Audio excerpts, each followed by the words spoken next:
How good is it to be playing for the San Francisco 49ers and not maybe another franchise in the NFL that might be losing games on purpose? Well, Taybor Pepper has a little bit of insight into that. We're going to open up the Locked On 49ers mailbag today as well. And maybe an old GM of the San Francisco 49ers is jamming up the works for another franchise now. All that and more coming up on today's Locked On 49ers.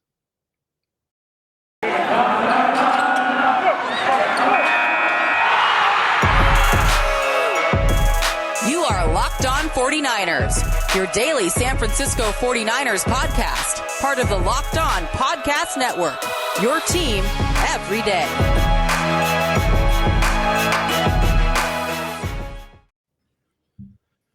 Welcome to Locked On 49ers. We're going to end the week with, there's a little more positivity. I know we had a therapy pod earlier on in the week. We've talked a little bit of NFL draft. Croc is now back home from the Senior Bowl. We will continue to talk draft because since the season's over for the Niners, it is officially draft season. There are a couple teams that have yet to play, and it is Super Week, brought to you by Get Upside, and there's no better place to get coverage of the big game than the Locked On NFL podcast. Locked On NFL, Locked On Bengals, Locked On Rams, all week long are in LA, Radio Row, covering the big game. You can find all that here on the Locked On Podcast Network. Croc and I getting into off-season mode here. A whole bunch more as it pertains to the NFL draft. We're going to look into free agency, who the 49ers have upcoming in free agency next week, position groups, what the 49ers need to improve on, where they're pretty strong going into 2022.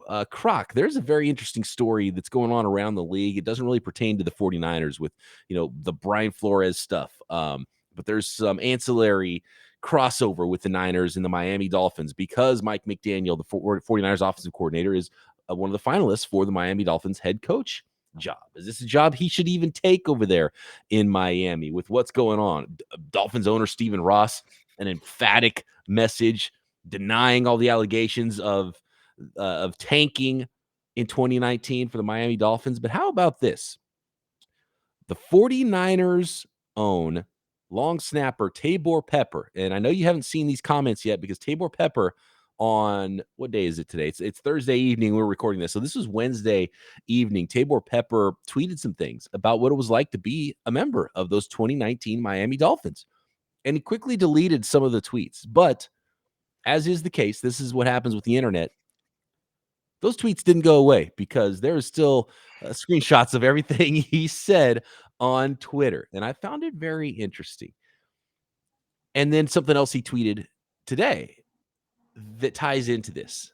And it's much better to be involved with the San Francisco 49ers right now than a lot of organizations in the league. This is Taybor Pepper talking about all the stuff going on with the Miami Dolphins right now. And he said this on Twitter Wednesday before deleting these tweets, quote, "Finding out that this was possibly happening," talking about the tanking going on in 2019, "while I was playing there makes me absolutely sick to my stomach. 2019 was the worst year of my entire life. I had never, in all caps, never thought about quitting football until that season in Miami. I've been filled with rage since I learned about this." That was tweet number one. He goes on to say, "I've been quiet about my experience in Miami and still probably won't go into details until my football career is over. Knowing that my employer was actively trying to sabotage the season again makes me sick to my stomach. Where is the integrity? Don't get it twisted. I wasn't a fan of Flo either." Flo being Brian Flores. "So it's not like I'm taking sides. That entire experience was miserable, and I wouldn't wish my experience on my worst enemy. That's all I have to say on the issue." So that's Taybor Pepper on what it was like. Why did he delete it though? I thought that was fine. The reason I found the actual tweets is because I did see him tweet something after that had happened, and he said, "I deleted my tweets. There was some very low IQ responses, and I didn't want to deal with it, so I deleted the tweets." And so I was like, "Okay, what were the tweets he deleted?" And I went and found them. I was like, "Okay, those were nope, not problematic tweets at all." I guess you don't really want to blast an organization because maybe it looks bad on your current organization because you're talking crap about. But I mean, look, this makes the 49ers look a lot better just because he's much happier now because he's playing for the 49ers and not involved in that crap.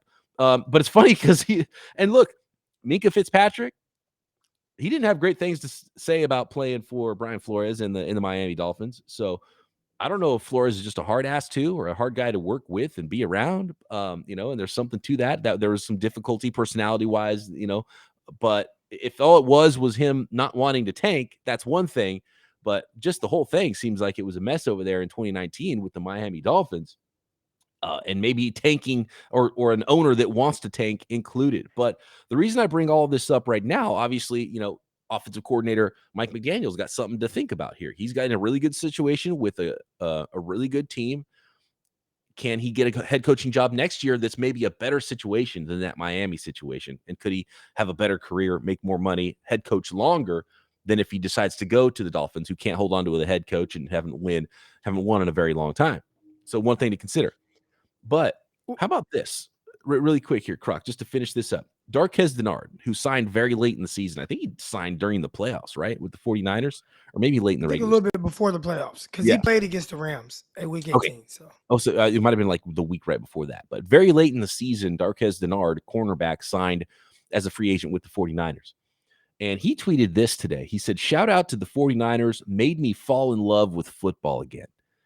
So how different is that sort of a sentiment to what Taybor Pepper was talking about in 2019? Taybor Pepper quote tweeted Darqueze Dennard and said, "If this isn't a testament to what's going on in Santa Clara, I don't know what is. Something special is brewing. Hashtag Quest for Six. Hashtag Faithful to the Bay." So you think Taybor Pepper's pretty glad he's a San Francisco 49er right now and not involved in that mess with the Miami Dolphins? Darqueze Dennard sounds like he is too. You want to talk about a locker room of character, a team that's on the right path? Yeah, the San Francisco 49ers organization is a good place to be right now for players, coaches, front office people, and fans. those things start at the top. Excuse me. I think for everything that maybe Jet York isn't, he doesn't come off as just like this pure asshole, right? Comes off as someone who have been very engaging to the fans. We also see the tweets, before the draft where he's kind of engaging, putting out little, I don't even think they're clues, but he's having Those fun were with it. those were the worst clues of all time. You go back and look, he was not giving Yeah, any clues out. That was terrible. they weren't clues, but he was having fun with just the Yeah. process. And clearly he loves his head coach. He loves the general manager. And I think from that standpoint, I always talk about poor organizational structure and some of these teams they're just always bad. It starts at the top with owners that are willing to, pay $100,000 for a loss. Now, again, I understand the the logic, but you can't build your organization on that. And I think the 49ers, where they've had opportunities to tank, they never have. And they've never been about that. Everything is always winning is the most important thing, even more important than the draft spot. So, I can understand how, Tabor Pepper can come out and say those things about the Miami Dolphins organization, and even Brian Flores, because I've heard things about him where he is kind of a little bit more on the difficult side to deal with. And there's one thing for an head coach to be difficult to deal with from like the owner's perspective, right? That was Jim Harbaugh. But Jim Harbaugh, his players were always behind him 100%. So, Right. yeah, not very good coming out of Miami. I wouldn't want that job. Now, do you take it because you don't know how many opportunities you're going to get? Yeah, but it got to be the right job. It has to be the right opportunity. Hell, look at Robert Saleh over there in New York and kind of what they've gone through. And even in just 1 year, it just feels like dysfunction. It just feels like, man, like like the optimism isn't quite there. At least I don't have it. Typically, you have this feeling from the outside looking in that Yeah. you know what he's gonna get it together, and it's hard to feel that right now. Now it could be wrong, but we'll see if him and LaFleur can turn things around over there. It's tough though when you're a part of an organization that has been bad. Absolutely. That's a good point. And Saleh, the roster wasn't great over there with the New York Jets. I'm a big believer in Robert Saleh. I think he's a big picture guy. I think it was pretty telling that he didn't go in and want to call plays on defense. He went and brought a defense coordinator because he was a big picture guy and he wanted to have control over everything, and didn't need to be the play caller. And I think that was a good sign for Saleh. And now maybe he needs to be the play caller because he's a good play caller and he's a good defensive coordinator as well. But the quarterback, they drafted a quarterback number 2, didn't look great. There's still a lot of work to do there, and sometimes it's hard. And there's a reason why the Jets haven't won much at all, and there's a reason why the Dolphins haven't won much at all. There's a reason why the Browns were bad for so long, and Hugh Jackson coming out and said the same kind of tanking situation was going on over there. We talked about that yesterday, about how the Browns ended up with the number 1 pick in the draft in 2017. The Detroit Lions. You look at all these situations, and it all comes from the top. It all comes from ownership, man. And ownership has to have a commitment to winning. If it's important to ownership, it'll eventually be that way for the organization and the franchise, and they'll eventually get things right. And the organizations that don't ever get it right for like lifetimes, for like our entire life, Croc, that's because of ownership. It's not because of bad luck for that long. So that's pretty important there. Another one of those teams right now, the Jacksonville Jaguars. Let's get into this story a little bit next. 49ers former GM from from the time when Jed York was public enemy number 1, and Jim Harbaugh was in San Francisco. Trent Baalke might be screwing things up for the Jacksonville Jaguars. We'll get to that story next and open up the Locked On 49ers mailbag. 49ers fans, there is an incredible app that everyone who buys gas needs to know about. It's called Get Upside. Our listeners are earning cash back on every gallon of gas every time they fill up. Super easy. You just download the free Get Upside app at the App Store or Google Play right now. Use promo code Touchdown for 25 cents per gallon or more on your first fill up. Cash back. Don't pay full price at the pump anymore. Get cash back using Get Upside. Just download the free Get Upside app. Again, promo code Touchdown. You can get 25 cents or more per gallon using the Get Upside app. It's super easy. I use it. You open up the app, you find the gas station you want to use, you claim your cash back number, and you go there, you fill up gas, and that cash back is put right into your tank. You were going to get gas anyway. You probably were going to get gas at the same gas station that you claimed your back at anyway. So get some free cash back. It goes into your Get Upside account. You can cash out anytime. There is no catch. You can cash out into your bank account, into PayPal, e-gift card, Amazon card, you name it. Just download the free Get Upside app, use promo code Touchdown, and don't pay full price at the pump anymore. That's promo code Touchdown with the Get Upside app. And you can flip that extra cash into more cash at betonline.net. BetOnline has you covered this season with more props, odds, and lines than ever before as football continues the march toward the big game. BetOnline.net remains the best spot for all your sports scores, news this season. It's not just betting. You can find all kinds of information for your sporting pleasure at BetOnline.net. And not only football as well. I know the props and everything is fun for Super Bowl Sunday. There's tons of great props for the Super Bowl at BetOnline, but you can bet on pro and college hoops, NHL, boxing, UFC, live real-time updates during current games, second half bets if you didn't like what happened in the first half, and some Vegas casino games as well, poker, blackjack, and more. So don't wait to take advantage of all the amazing offers for the 2022 season. Bet online, where the game starts. Speaking of bad organizations right now, man, and it's just bad decision after bad decision by ownership. And the Urban Meyer thing was just a disaster for the Jacksonville Jaguars. And they make it worse by holding on to general manager Trent Baalke. And now they can't hire a head coach because Baalke's not well thought of around the league. He might don't be want him. He might be just a little bit more well thought of around the league than he is for 49ers fans, but that's not saying much, right? And now, I don't think so. See, I disagree. It may be worse. I don't think that. I think the league is like, no, we're not messing with this dude either. Because I know 49ers fans aren't messing with dude. But this is from Rick Stroud, who covers the NFL and covers the Tampa Bay Bucks. He says that he's hearing Bucks offensive coordinator Byron Leftwich, who's been a hot name. I think he was interviewed for a couple of jobs, but there was a connection. He used to play quarterback for the Jacksonville Jaguars, go back home to Jacksonville and bring the Jaguars out of the doldrums and be the head coach for that team. and he's been rumored as being the top candidate for the Jacksonville Jaguars, and potentially even bringing Vic Fangio as defensive coordinator with him, which would be a home run hire, I think, probably for the Jacksonville Jaguars, based on what they can get. But now, according to Rick Stroud, Leftwich is expected to remove himself from consideration for the Jaguars head coaching job soon.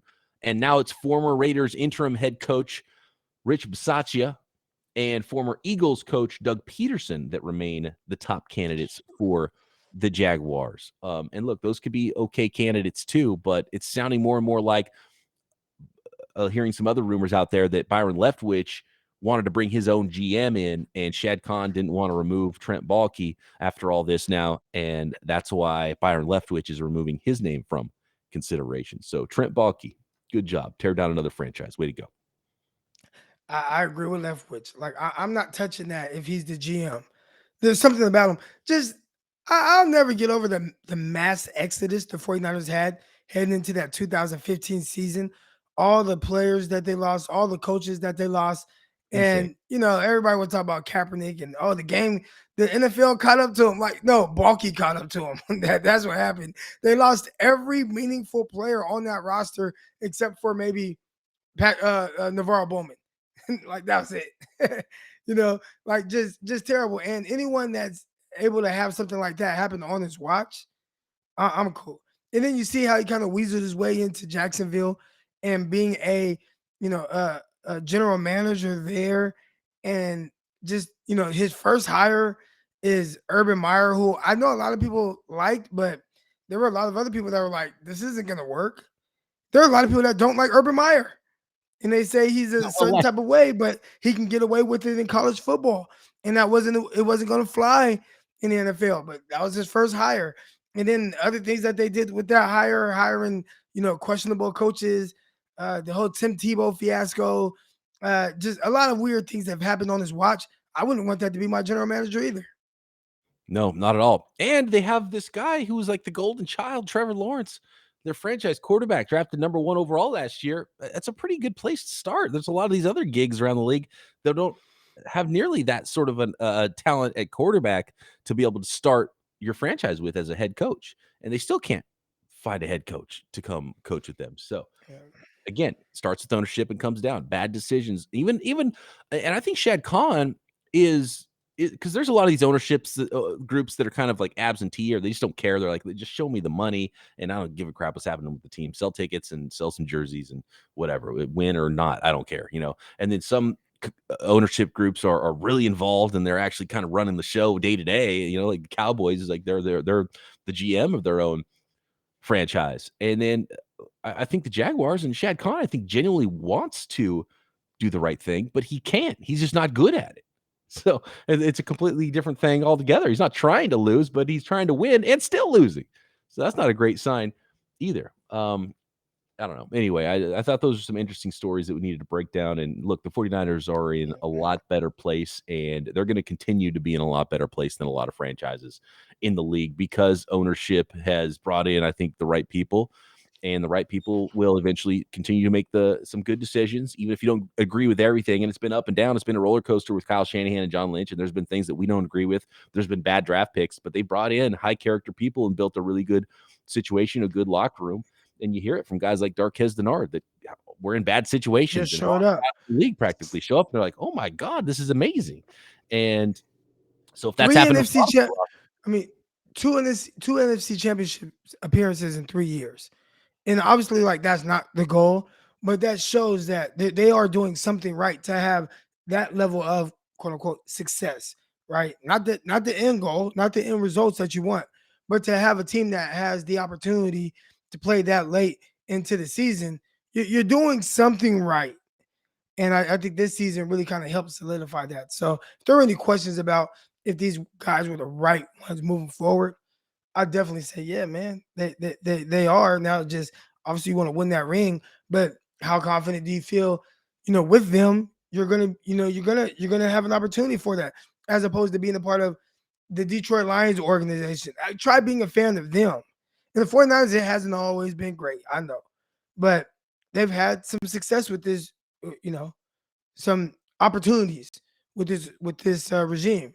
Whereas Miami Dolphins, No. Jacksonville Jaguars? No. Actually, a few years ago, that 1 year. But that was like 1 year and like out of like the last, I don't know, 15, 20 years for Jacksonville that they had any level of success.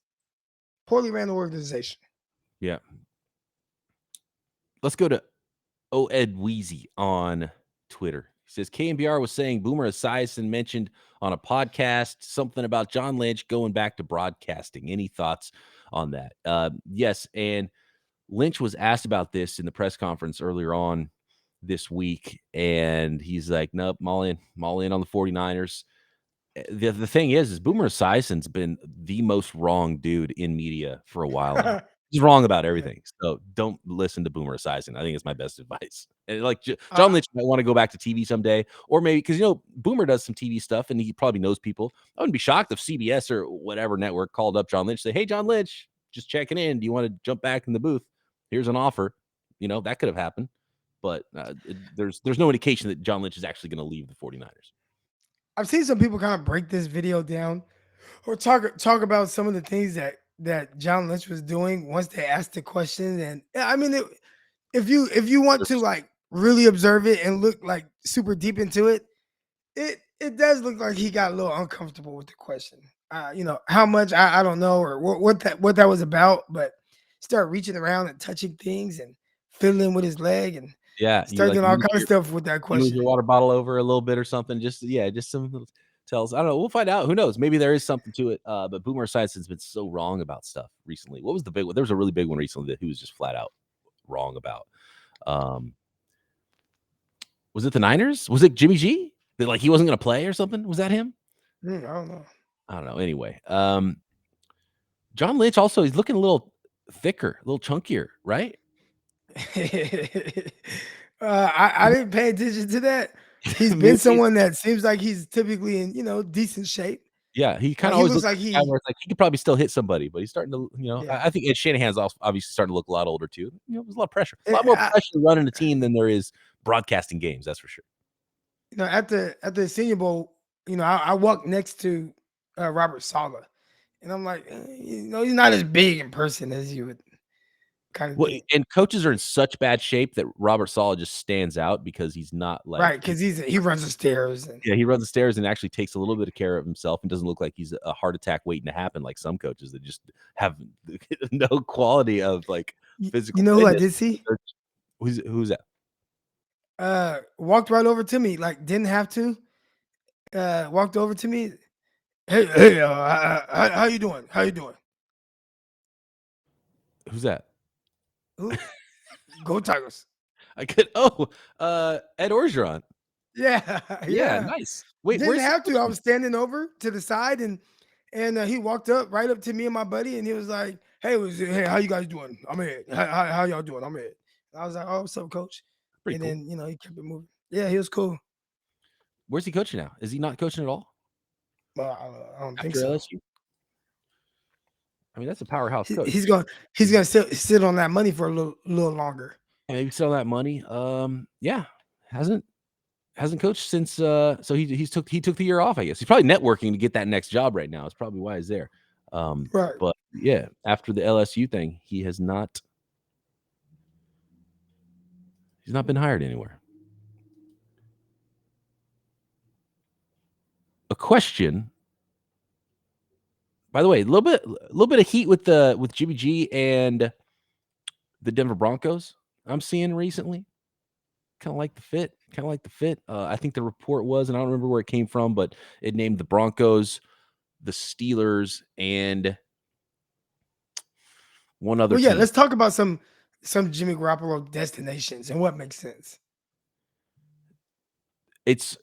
We talked a little bit about it earlier on in the week, and those two teams were two of the teams I named, so it makes perfect sense. So I don't think you have to be an insider to name those teams as teams possibly interested. Teams that have a good defense that could win right now. That's what makes sense for Jimmy Garoppolo. So, and I don't know what's going to go on with the cap. I don't know if the Saints have to destroy their roster just to get under the cap this year. But as they were constructed, like if Jimmy Garoppolo was the quarterback of the Broncos, if he was the quarterback of the Saints, if he was the quarterback of the Steelers, All those teams would have been either in the playoffs, or if they were in the playoffs, they just barely snuck in. They could have gone a lot further and won a lot more games. They're constructed similarly to the 49ers, except that they just had god-awful quarterback play. So those are the teams where you just look at and be like, okay, Jimmy Garoppolo, period. So those are the teams I like. So, and Denver, I think Denver's one of them because Denver bad quarterback play. Carolina, I would name them too, but they're already paying $18 million or whatever it is for, or I think you said 23. It's 25. I think it's 25. Yeah, they're paying so much money for Sam Darnold, and they already did the trade that it would take to get someone like Jimmy. Do they double down and do it again to upgrade to Jimmy Garoppolo and then pay $50 million at quarterback? I'm sure they could restructure Jimmy in some way and try to help out their cap situation. And Jimmy obviously is much better than what we've seen from Sam Darnold in his career. And in fact, bad Jimmy is Sam Darnold, right? Like the worst versions of Jimmy. No, it is 18. 19 million. 19. Okay. I think that's it's like 18.9. option. So. Yeah. Do you pay that much? Fans are already there. And fans of other teams, they're already doing the whole damage control type thing with Jimmy Garoppolo. Like they're kind of there's a lot of pushback. Oh yeah, on absolutely. Jimmy Garoppolo. The thing is, and you look at the draft too. This isn't so. How about this? What's funny is two of the teams we're naming are the Broncos and the Panthers, who are the most obvious teams that didn't draft a quarterback high in the 2021 draft. Now you look at the 2022 draft, and there are no prospects that are nearly as good as the prospects they could have had at picks 7 and 8 or 8 and 9 or wherever they were drafted in 2021. So what do? You've got to go trade for your veteran quarterback or draft a second round caliber guy and hope that at some point you might win games eventually. I mean, it's kind of crazy. So those kind of teams have painted themselves into a corner, and it's like, look, okay, go draft the cornerback, but if you don't have a QB, you're not going to win. And now what are you going to do? Because guess what? You didn't win, and you need that quarterback the next year. So what good was a corner? Yeah. I mean, cornerbacks are important, Croc. I don't mean to demean your position, but quarterback is just a little bit more important. It is. And but to their defense, I feel like the guys that did draft quarterbacks, they still have a lot of question marks around their guys. So, that's do you draft, a guy high and say, you know what? Like, let's just see what happens, or take JC Horn, and you're like, you know what? We really like JC Horn. Yes, he got hurt, but before he got hurt, he was a tremendous football player. We have no doubts about that. I would go with the quarterbacks because at least there's the upside, as opposed to whatever the hell is going on in Carolina and Denver. But right. Oh man. It's going to be interesting. There's going to be a market. I think that's the key for Jimmy Garoppolo. I'm going to go to hold on. Next, I want to go to an email from Andrew who breaks down the draft chart points when considering what the 49ers could get back for Jimmy and what pick 29 looks like. He's kind of doing a little bit of math as it pertains to the depth or the old school trade chart and the whole quarterback swapping situation the 49ers have done for the last calendar year. Next, and a few more of your questions. How are y'all's New Year's resolutions going? Mine's going okay. You know why? Because Built Bar is part of my plan. Croc, you're looking like you're in really good shape right now. I think you've been working out. I think you've been hitting those meal replacement shakes along with Built Bars, getting that protein in your diet, cutting out some of the really bad snacks, right? That is the key. And that's why Built Bar is so key to your New Year's resolutions and your fitness plans, because Built Bar is the protein bar that tastes like a candy bar. Most Built Bars contain 130 calories, only 4 grams of sugar, only 4 net carbs, and 17 grams of protein. Compare that to a candy bar. We're talking about 250 calories, 30 grams of sugar, dozens of net carbs. You ruin your entire day if you just throw down one candy bar. So get rid of the candy bars. Get the candy out of the house. Get it out of your purse. Get it out of your desk at work and replace those secret snack stashes with Built Bar. And go to Built.com. Find any number of flavors. I like peanut butter. Croc likes cookies and cream. Cookies and cream and salted caramel. Yeah, that's a good one too. Yeah, all kinds of new flavors coming all the time as well. Most of them are covered in 100% real chocolate. So go to built.com. You can get a mixed box as well and use promo code LOCKED15 to get 15% off your order. That is promo code LOCKED15 for 15% off at built.com. From Andrew, an email here, lockedon49ers@gmail. If email is your preferred method, not my preferred method as it comes to the podcast because the emails get a little bit too long, Croc. And I'm kind of behind catching up on the emails, by the way. But you can hit us up via email, lockedon49ers@gmail. Andrew says, "Hey, Brian." Well, first of all, he had a question a couple weeks ago about Trey Lance's trade value. And he had an update to that one today. And he says, just a thought, I'd follow up on this. Did you know that if Jimmy is included in this trade, then by the draft pick trade value chart, there's a reality where we come out net positive from these trades. For argument's sake, let's say the 49ers win the Super Bowl next season. Okay, well, that's a leap. That's a leap already, Andrew, that the 49ers are going to be, that draft pick will be 32 overall next year. But let's play ball. Let's say the 49ers in Trey Lance's first ever season as a starting quarterback, 49ers win the Super Bowl. The Dolphins gave up pick number 3, which according to the old school Jimmy Johnson trade chart, that's worth 2,200 points. The 49ers gave up pick 12, which is 1,200 points. Pick 29, which is worth 640 points, which is the pick they earned this year. Pick 32, which would be that first round pick in 2023, which is worth 590 points. And then the third round comp pick, which is approximately 112 points of value.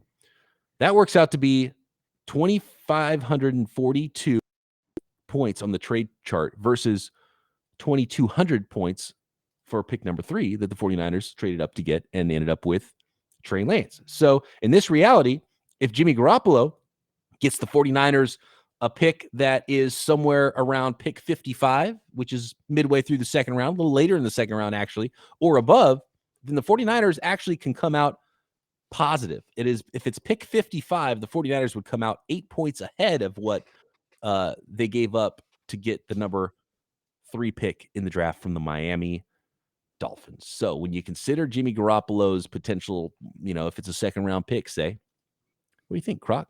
Trade chart And we wise, the think it, 49ers might come out ahead in this whole thing. And those late picks obviously are a huge part of that. But obviously, that's talking about pick 32 next year if the 49ers win the Super Bowl. If the 49ers pick in the top 10 and that pick's all of a sudden worth 1,500 points or 1,200 points, then all of a sudden you've got you're in a deficit by a big chunk of a first round pick there. But right, like 49ers winning makes everything in this trade so much better because that means Trey Lance is good if the 49ers are good next year. That means there were later picks that you're giving up. You're not going to get the pick anyway, so you just traded first round picks.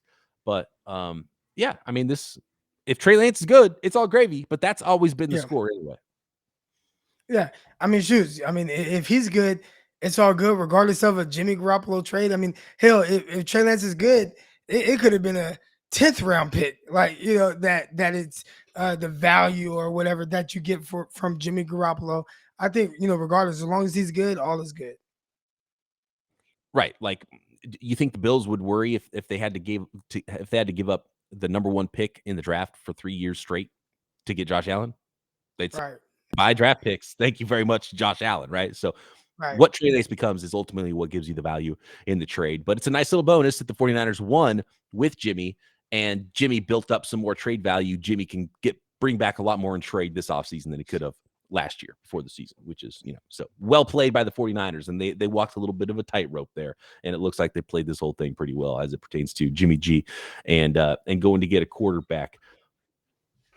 We'll see. We'll see how it all shakes out, but looking better value-wise than it did for a while.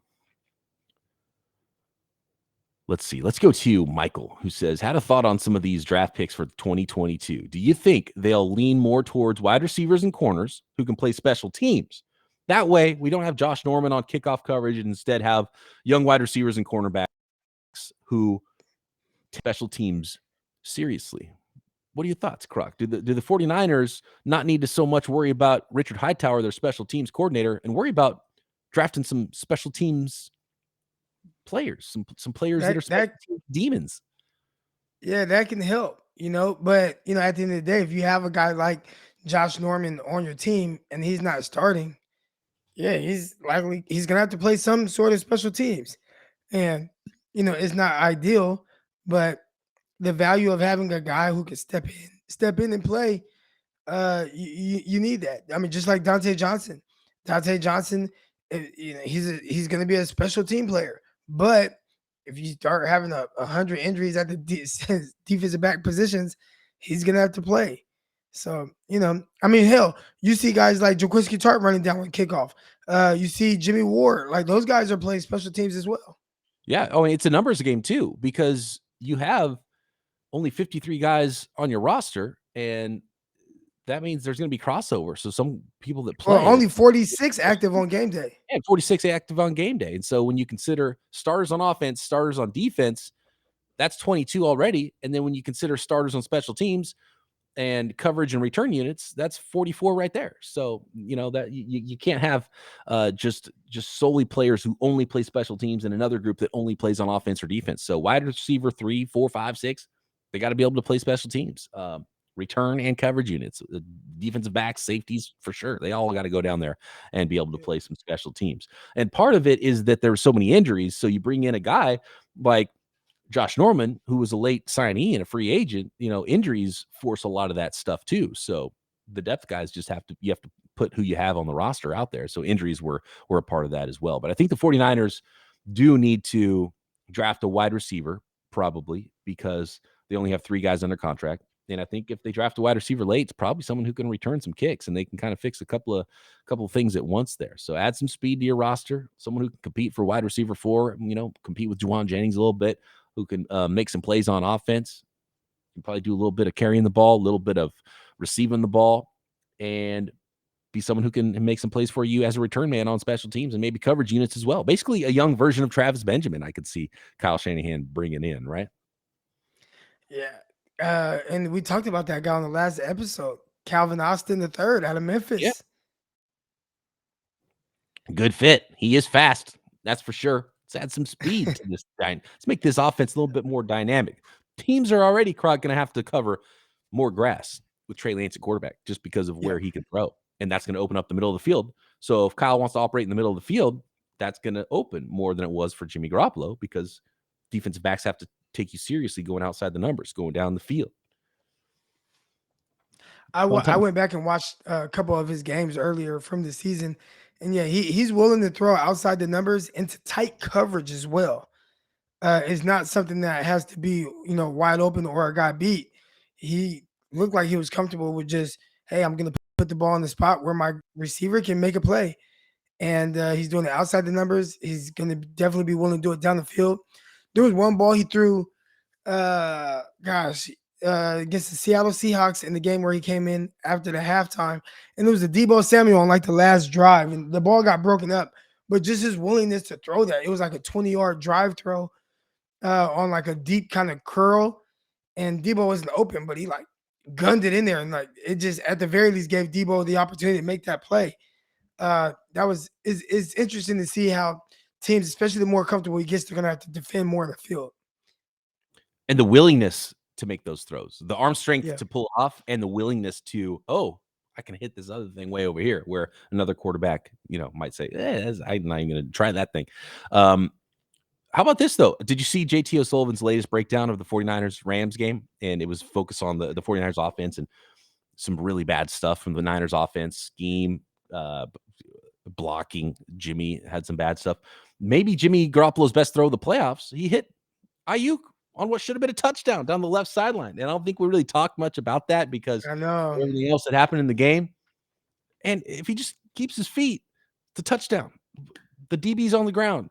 It was a beautiful throw outside the numbers down the field. Not something we see a lot from Jimmy Garoppolo, but he threw a dime of a throw.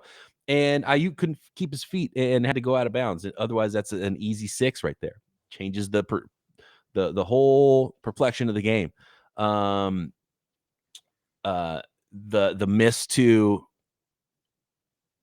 George Kittle early in the game was big. That would have been a big play. I don't know if it would have been a touchdown, but that was 2 games in a row. One because Kittle dropped it, the other because Jimmy missed Kittle. That they could have had really big plays, down the middle of the field, deep. But the play that stood out to me was I think in the third quarter, a run play where the offensive linemen were running into each other.